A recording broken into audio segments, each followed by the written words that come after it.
Good morning to all of you. This is your fourth lesson from your Vistas book. प्रिय बच्चों, ये आपका कौन सा लेसन है? लेसन 4 है और किस बुक से लिया गया है? विस्टास बुक से लिया गया है, जो विस्टास आपकी पुस्तक है। और किस क्लास के लिए ये लेसन?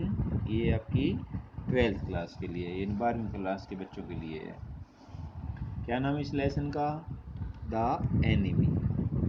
और इसके जो लेखक हैं, जो इसकी जो लेखिका है, उसका क्या नाम है? Pearl S Buck. Pearl S Buck. इसका कंप्लीट नेम क्या है? इसका जो ऑथर है, जो इसकी लेखिका है, उसका क्या नाम है? Pearl Sydenstricker. Pearl Sydenstricker Buck. तो इसका क्या नाम था? पूरा नाम था। आइए आपको लेसन के पढ़ने से पहले थोड़ा सा इसके बारे में बता देते हैं। इसके बारे में, इसके लेखिका के बारे में। तो जो पर्ल सीडन स्ट्रीकर बक थी, वो एक अमेरिकी राइटर थी। कौन थी वो? एक was an American writer and novelist, और एक उपन्यासकार भी थी। और वो किसकी बेटी थी? तो जो ईसाई धर्म के जो प्रचारक थे, उसके माँ बाप जो थे ईसाई धर्म के प्रचारक थे।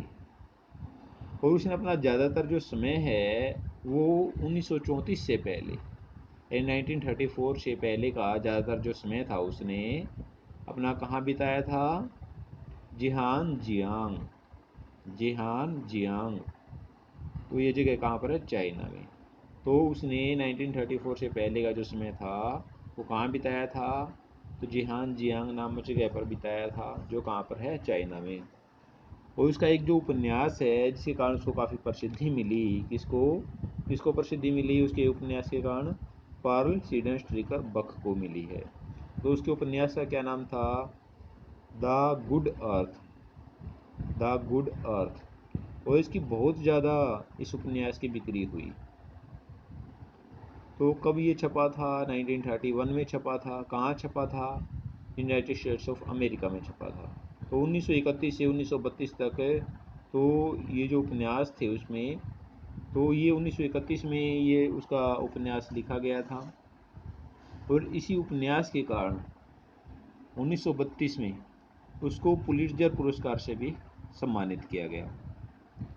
उसको कौन से पुरस्कार से सम्मानित किया गया? पुलिट्जर पुरस्कार से उसको सम्मानित किया गया। तो ये जो पर्ल एस बक थी, इसका जन्म कब हुआ था? इसका जन्म हुआ था 26 जून 1892 में। 26 जून 1892 में।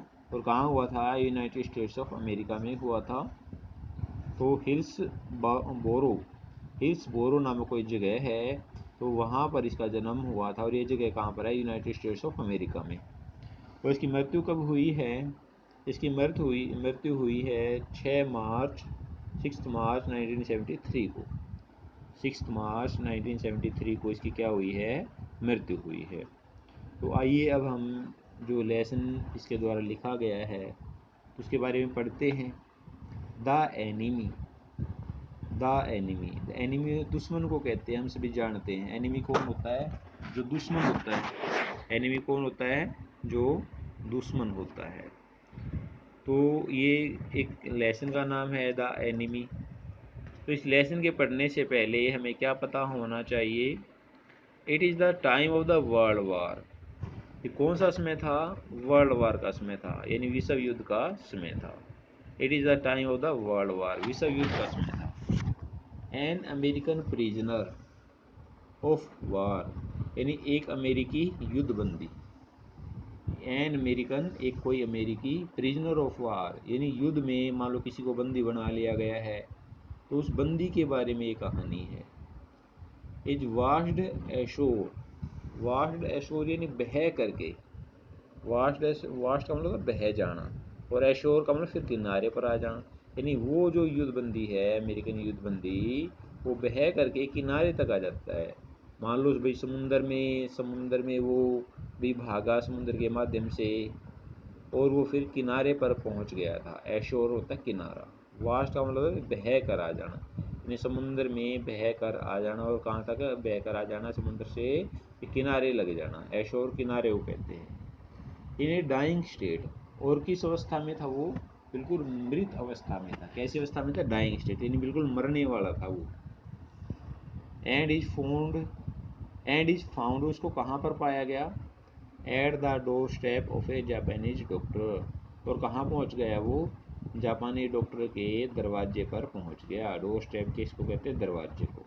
तो वो कहाँ पर पहुँच गया? जापानी डॉक्टर के दरवाजे पर पहुँच गया। शुड ही सेव हिम, क्या उस डॉक्टर को उसे बचाना चाहिए एज ए डॉक्टर, एक डॉक्टर के रूप में? और हैंड हिम, या उसको हवाले कर देना चाहिए ओवर टू द आर्मी, भी सेना के हवाले कर देना चाहिए एज ए पैट्रियोट, यानी एक देशभक्त होने के नाते क्या उसको उसे बचाना चाहिए या किसके हवाले कर देना चाहिए? आर्मी के हवाले कर देना चाहिए। डॉक्टर सडाओ होकी, किसका नाम था? एक डॉक्टर का नाम था डॉक्टर सडाओ होकी।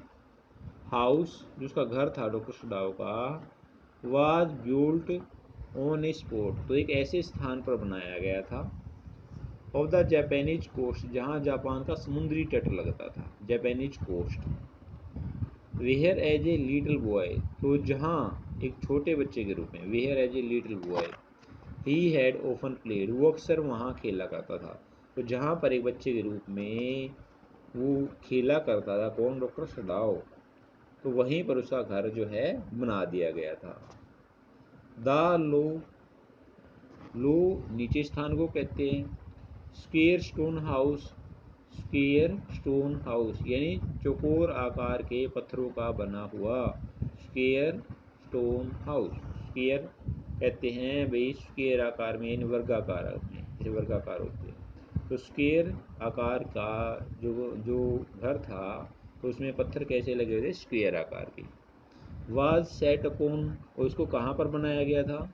रॉक्स, जो चट्टानें होती हैं, चट्टानों के ऊपर बनाया गया था। वेल अबोव, उनके ऊपर बनाया गया था।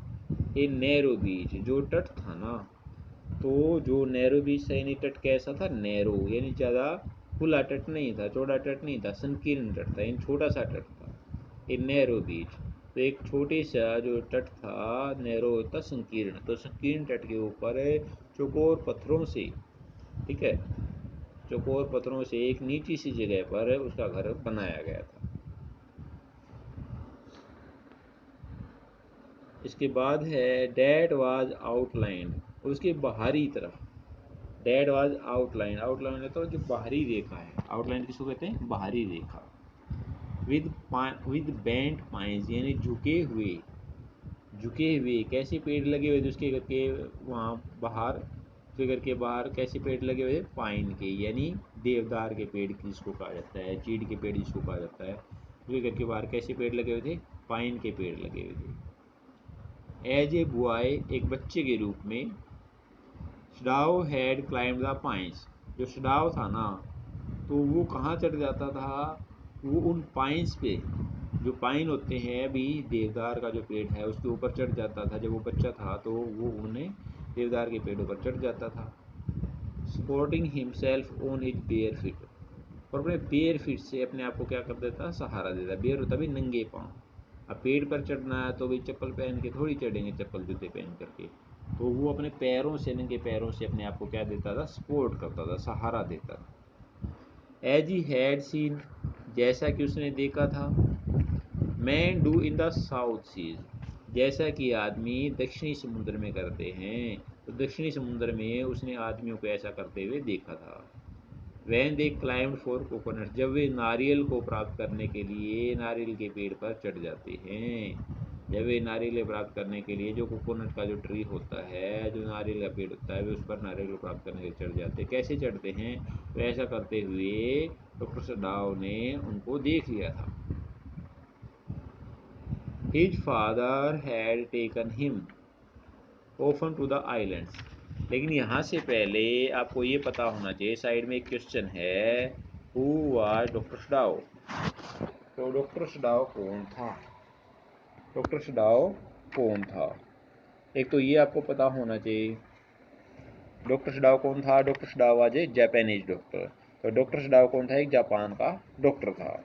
तो वेयर वाज हिज हाउस, उसका घर कहाँ था, ये आपको पता होना चाहिए। तो इसका घर बताया गया है doctor Sadao Hoki's house was built on the spot, भी ऐसी जगह पर बनाया गया था ऑफ द जापानीज कोस्ट, जहाँ क्या था, जापान का समुद्र तट लगता था। Where as a little boy, जहाँ एक छोटे बच्चे के रूप में ही हैड ओपन प्लेड, वो अक्सर खेला करता था। और स्थान कैसा था, द लो, वो नीचा सा स्थान, स्केयर स्टोन हाउस, चौकोर पत्थरों से बना हुआ, वाज सेट अपॉन, वो कहाँ बनाया गया था, अपॉन रॉक, चट्टानों के ऊपर बनाया गया था, वेल अबव ए नैरो बीच, और वहाँ समुद्र तट का किनारा कैसा था, ज़्यादा चौड़ा नहीं था, तो नैरो, नैरो था संकीर्ण छोटा, तो वहाँ पर ये घर बनाया गया था। That was outlined with bent pipes, और उसके घर के बाहर कैसे पेड़ थे, बेंट पाइन्स, तो झुके हुए देवदार के पेड़ थे। तो यहाँ तक ये क्वेश्चन आपने क्या करना है, लर्न करना है। ये क्वेश्चन आपका एक हो जाता है यहाँ पर। इसके बाद है his father had taken him often to the islands, उसका जो पापा है ना, वो उसको अक्सर कहाँ ले जाता था, द्वीप पर, जो वहाँ पर द्वीप थे जापान में, जो उनके घर के सामने जो द्वीप थे, वहाँ पर उसका पापा अक्सर उसको ले जाता था। इसके बाद है his father had taken him often the island of those seas, यानी उन समुद्रों में जो आइलैंड थे, उन समुद्रों में जो द्वीप थे, तो वहाँ पर अक्सर उनको ले जाता था। यानी जो जहाँ पर वह भी रहता था, तो वहाँ पर जो क्या थे, भाई द्वीप भी थे।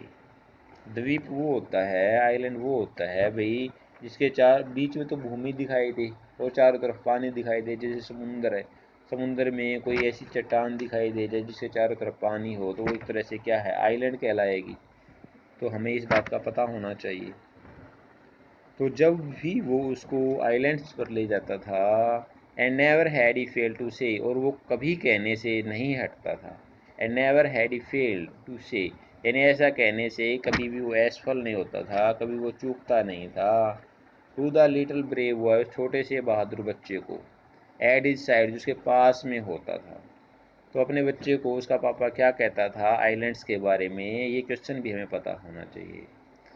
ठीक है, तो ये क्वेश्चन क्या पता होना चाहिए, what did the father say to doctor Sadao when he took him when he took him to the seas island, जैसे जो समुंदर था वहाँ पर जो आइलैंड था, तो वहाँ पर जब ले जाता था तो उसको क्या कहता था, तो आइलैंड्स के बारे में क्या कहता था, what did the Sadao father said what did the Sadao father say to the islands, भाई आइलैंड्स के बारे में सदाओ के पापा ने क्या कहा, तो क्या कहा है, दोज आइलैंड्स योंडर, यानी वे जो आइलैंड्स है ना, जो उधर आपको आइलैंड दिखाई दे रहे हैं, योंडर का मतलब होता है उधर, उस तरफ, they are the stepping stones, तो ये क्या है, ये सीढ़ियाँ हैं, to the future for Japan, ये जापान के भविष्य की क्या हैं, सीढ़ियाँ हैं। जो आप उधर जो ये आइलैंड देख रहे हो, ये आइलैंड क्या है, ये जापान के भविष्य की क्या हैं, सीढ़ियाँ हैं। तो अब ये where shall we step from them, हम इन सीढ़ियों से कहाँ जाएंगे, where shall we step from them, ये सीढ़ियाँ हमें कहाँ लेकर के जाएंगी। तो Sadao had asked seriously, Sadao ने ये बातें गंभीरता से पूछी, सडाओ ने बात अपने पापा से पूछी। हु नोज, कौन जानता है, हिज फादर हैड आंसर्ड, उसके पापा ने जवाब दिया, उसके पापा ने जवाब दिया। Who can limit our future, हमारे फ्यूचर को, हमारे भविष्य को कौन लिमिट कर सकता है, इन कौन बांध सकता है, कौन उसकी सीमा तय कर सकता है। इट डिपेंड्स ऑन, यह निर्भर करता है, व्हाट वी मेक इट, जैसा हम इसको बनाते हैं, तो यह हमारे ऊपर निर्भर करता है।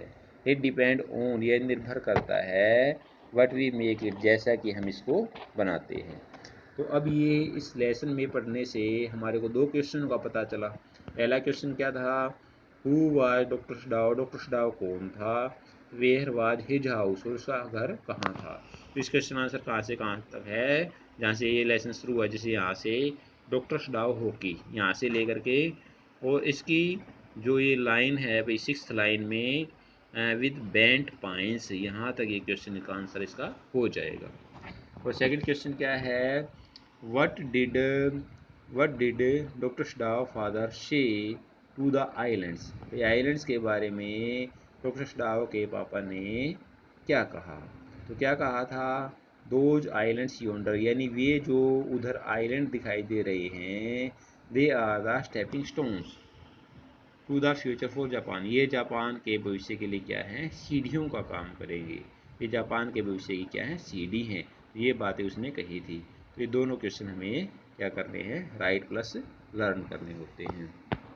तो मैं आपसे आशा करता हूँ ये जो फर्स्ट पार्ट है जो आज आपको पढ़ाया गया है ये आपको समझ में आ गया होगा। Okay, thank you.